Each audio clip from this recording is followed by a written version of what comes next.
Alright, I decided to do this video for my good bud Adam Young. He's been bugging me for a while since I saw the drill from Michael Finney, one of the best coaches out there. Adam also as well, one of the best coaches. And this concept is why players hit the heel or the toe. It's not a face being open or closed thing. I think most people assume if you open the face, it introduces the heel. There's some truth to that, but that's not the reason most people are actually hitting the heel, or like an out-in path would introduce the heel more so. But really, heel-toe is a very simple conversation. It's what I like to call the geolocation of your arm's space off the body at impact, okay? Dr. Scholl's foot powder spray, so we can measure Dr. Scholl's, get it at CVS, I'll make simple videos for this, with some wood out as constraints to show you exactly where on the face we hit. Now, I have a gate drill also here set up. Probably, in my opinion, the best way to really work on heel-toe biases. You can leave the outside board there if you are struggling with heel strikes. Or you can leave the inside board there if you struggle with toe strikes.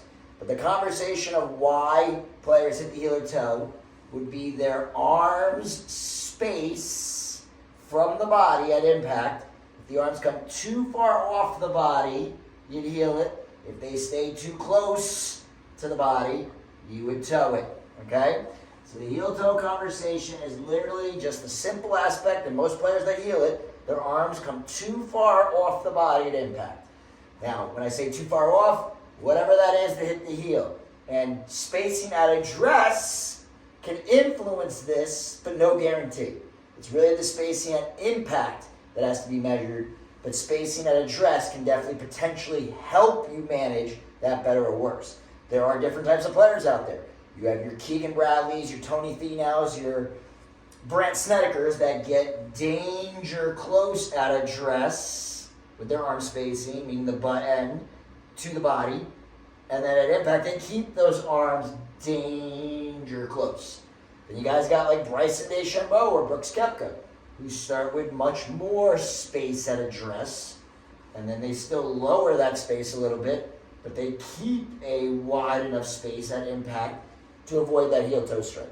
Guys that space more at address, like Bryson and Brooks, they may be a heel bias player where sometimes they heel the ball, so they're creating more space to have room to lower those arms.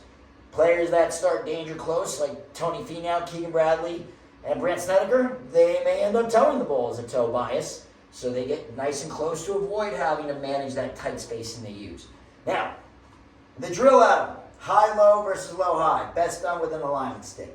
If you're a healer, you start on the high side of the alignment stick, and you back up enough to feel you've got room to hit the low side.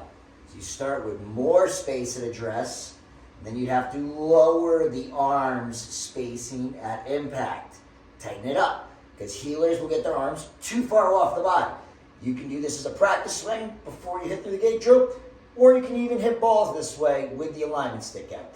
If you're a tower, it would be the opposite. You want to make sure you get close enough, start on the low side, then you have to hit the high side, creating more space at impact.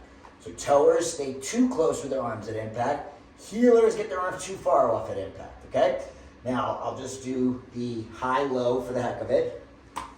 Then we're going to hit my swing through the gate drill. Like I said, the gate drill is probably the best way to work on this heel-toe concept.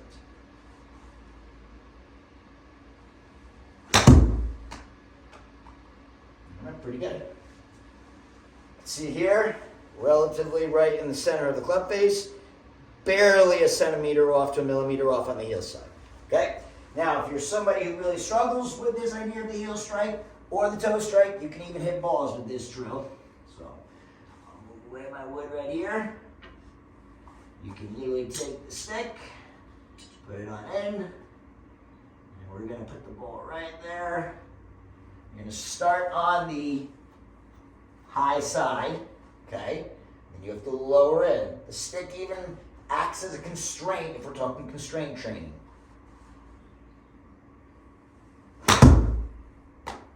Okay? You can see it there. That forced me even to be a little bit more toe biased. Hope it makes sense, guys. And Adam, let me know if this is good. I know you've been bugging me.